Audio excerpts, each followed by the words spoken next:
ए केपी ओली है भोट दिने plan basically भन्दा त छैन। पैसाहरू सबलाई बाँडिदिने के भन्न सक्नुहुन्छ? सक्नुहुन्न। म हाम्रो घर चाहिँ क्या हो अलिक कुलमान नै गर्न चाहन्छु म चाहिँ अर्कालाई रोजगारी होस् होइन। हजुर। अहिले अब युवाको माग त बालन शाह नै भने न त्यही हो। हेलो एभ्रिवान, नमस्ते ढोकदिया। हजुरहरू हेरिराख्नु भएको छ पुरन ठकुरी ब्लग्स। आज म यही फागुन 21 गते हुने चुनावको बारेमा पब्लिकहरूबाट केही पब्लिक ओपिनियनहरू लिन गइरहेको छु। कृपया हजुरले हेरेर साथ सपोर्ट गरिदिनु होला, धन्यवाद। यो ब्लग कुनै पार्टी प्रमोसनको लागि हुने छैन, यो जस्ट पब्लिक ओपिनियनको लागि मात्र हुनेछ। सो गाइज, आजको ब्लगको सुरुवात गरौँ हामी क्वेसन सोधेर।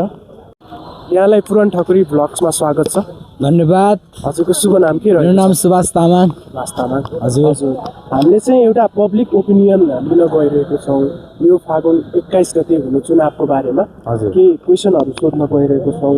हजुरको यो नेताहरूलाई चाहिँ एउटा सल्लाह दिनु पर्यो भने चाहिँ के सल्लाह दिन चाहनुहुन्छ होला?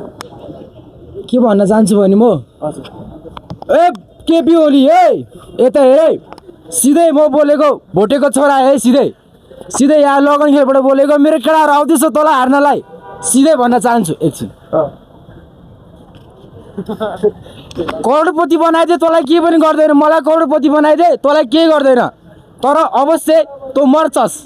बालेन जिन्दाबाद भन्न चाहन्छु है। ल हजुरले यो आउने चुनावमा चाहिँ कसलाई सपोर्ट गर्नुहुन्छ? अफकोर्स बालेनलाई। जय घन्टी होइन? यस। अनि हजुरलाई यो देशको प्रधानमन्त्री 24 घन्टाको लागि देशको प्रधानमन्त्री बनाइदियो भने हजुरले के चेन्ज ल्याउनु सक्नुहुन्छ? सबलाई गाडी फ्री, सबलाई यहाँहरूको सबलाई गाडी फ्री, सबलाई पैसाहरू सबलाई बाँडिदिने, उडाइदिने, पेट्रोल सेट्रोल बाइक साइक सबलाई फ्री, मासु भात ए सबलाई अल। मलाई नेता बनाइदियो भने चाहिँ फेरि मलाई चाहिँ बनाइदियो भने त्यस्तो बनाइदिन्छु फेरि म देशको विकासमा चाहिँ हजुरले के गर्नुहुन्छ? म एकदम बवाल धमाका चिया नखाने म्याडम। हुन्छ। त्यसै गरी नेता खराब भएर देश बिग्रिएको हो कि हाम्रो नागरिकको गल्ती हो? हजुरलाई के लाग्छ? नेता खराब नेता खराब हो है, नेता खराब। म आउँदैछु यो चलफल हान्नलाई म आउँदैछु। हजुरले अब बालेन चाहिँ यता देशको प्रधानमन्त्री भयो भने चाहिँ उहाँबाट चाहिँ के एक्सपेक्ट गर्नुहुन्छ? बवाल, एकदम बवाल। बालेन भनेको बालेन हो। ल बालेन जस्तो कोही हुनै सक्दैन के, एकदम टप है। हजुरले आफ्नो अमूल्य समय धेरै धन्यवाद। ओके, फेरि भेट्दै गरौँ। केही पनि भन्न चाहनुहुन्न? ल थ्याङ्क यू। म बाहिरको मान्छे हो। हामीले चाहिँ यो फागुन 21 गते हुने चुनावको बारेमा चाहिँ के क्वेसनहरू सोध्न गइरहेको छौँ। पब्लिक ओपिनियन मात्र, कुनै पार्टी प्रमोसन होइन। के भन्न सक्नुहुन्छ? राहुल भाइ, हामी आज पब्लिक ओपिनियन लिन आएको छौँ। के कस्तो रहेको छ अहिलेसम्मको एक्सपिरियन्स हजुर? अहिलेसम्म ठिकै लागिरहेको छ। एक दुईजनाले ठिकै छ, मान्छे 4जनाबाट रिजेक्ट भइसकेको छ। उयो गाडी आयो। नयाँ आउनेले पनि राम्रो छ। अब पुरा कुराहरू बिर्सेर नयाँ गर्नु पर्यो। हजुरले नयाँ फेस हेर्न चाहनुहुन्छ होला कि हाम्रो पुरानै लिडरहरूलाई हेर्न चाहनुहुन्छ? पहिला त अब अहिले नयाँलाई नै एकचोटि प्राथमिकता दिउँ, अनि हेरौँ, त्यसपछि अर्को विचार गरौँला। हजुरलाई स्वागत छ। धन्यवाद। आउने यो फागुन 21 को चुनावको बारेमा हजुरको विचार के रहेको छ होला? विचार भन्दा मतलब कस्तो? हजुरले भोट दिने प्लान रहेको छ कि छैन? दिने हो। कसलाई सपोर्ट गर्नुहुन्छ होला? परिवर्तनलाई। हजुरले यो एरिया लगनखेल एरियामा सबभन्दा पहिलो सुधार के हुनुपर्छ जस्तो लाग्छ? सरसफाइ र बाटो। हजुरले रोड, जब, एजुकेसन कसलाई प्रायोरिटीमा राख्नुहुन्छ होला? केमा? जब, रोड, एजुकेसन। फर्स्ट एजुकेसन, त्यसपछि रोड, त्यसपछि जब।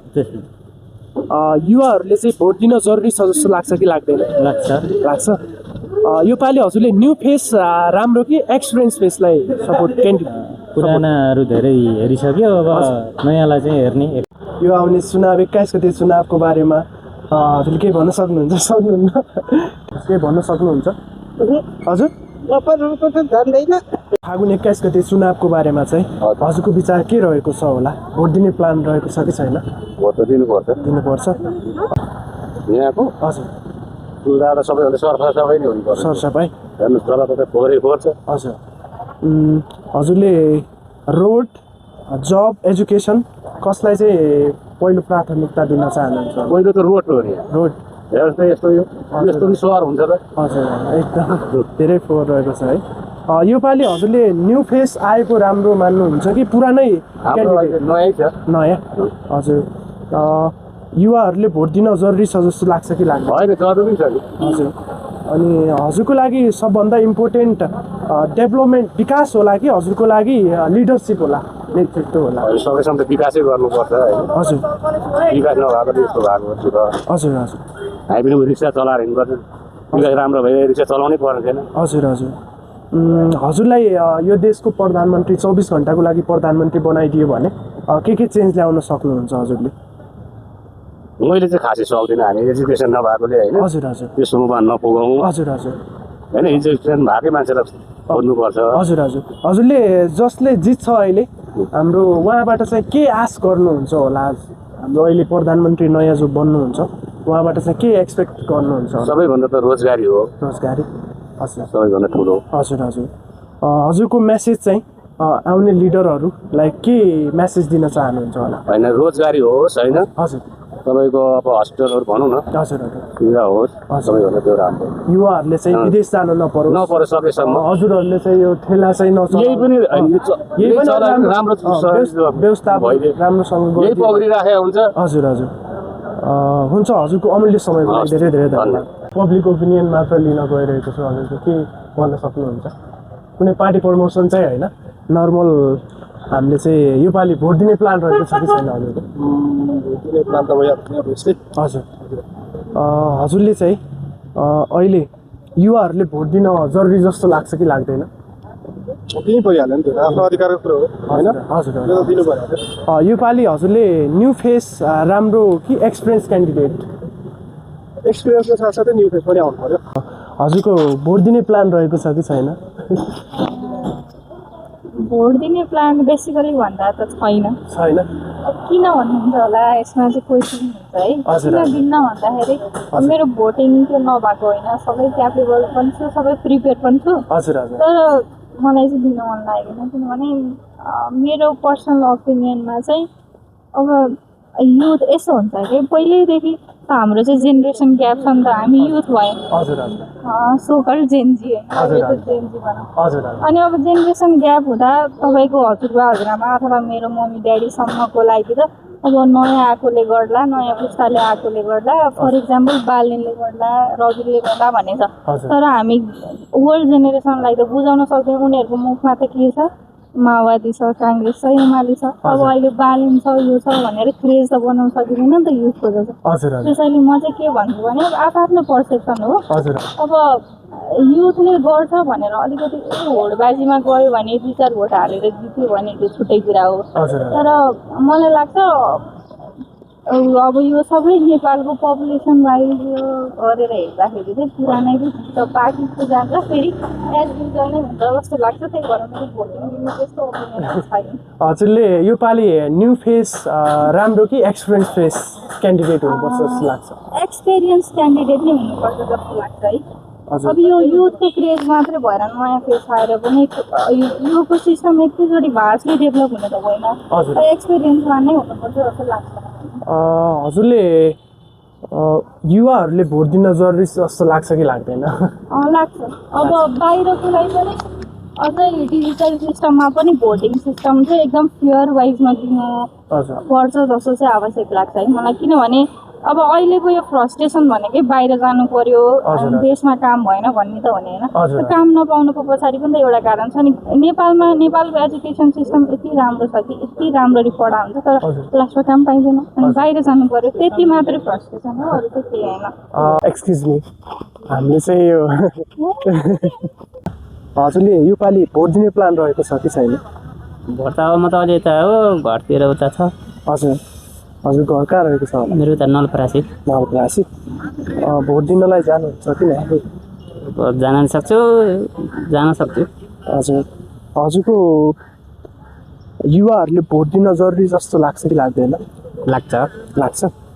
योपालि चाहिँ पुरानो नेता नै आउनुपर्छ भन्ने जस्तो लाग्छ कि नयाँ फेस आउनुपर्छ जस्तो लाग्छ हजुर? अब अहिले त नयाँ आएकै छ मार्केट। हजुर धेरैले नयाँ लाइन दिनुपर्छ नि भनिरहेछन्।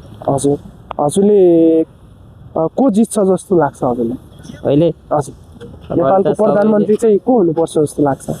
अब सबैले त बालेन शाह नै भनिरहेछन् होइन? हजुर अब जताततै मार्केट नै अहिले घन्टेकै हो।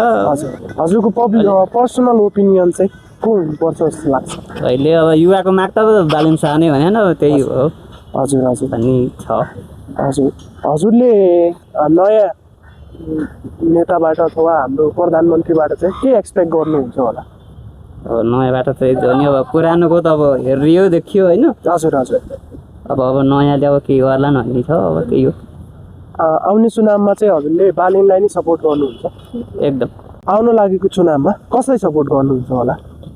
मैले चाहिँ मेरो तर्फबाट चाहिँ अब अहिले कुलमानलाई गर्न चाहन्छु म चाहिँ।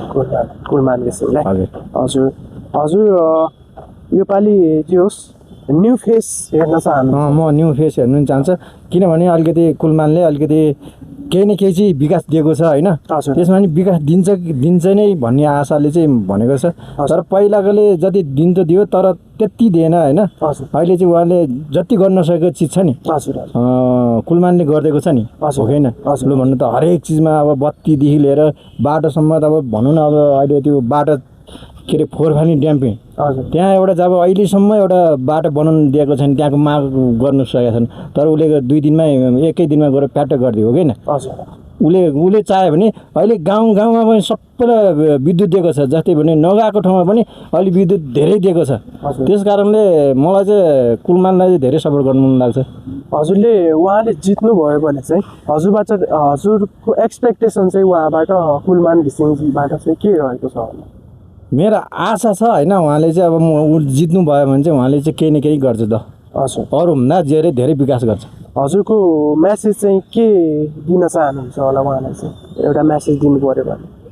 उहाँलाई म अब के भन्न चाहन्छु भने अब यो विकासको लागि चाहिँ जस्तै भ्रष्टाचार नगरिकन होइन स्वतन्त्र रूपले उहाँले जति काम गर्नुभएको छ नि जस्तै अब विद्युतमा अहिले कति करोड घाटा थियो भने उसले कति अर्ब नै फाइदा गराइसकेको हो किन?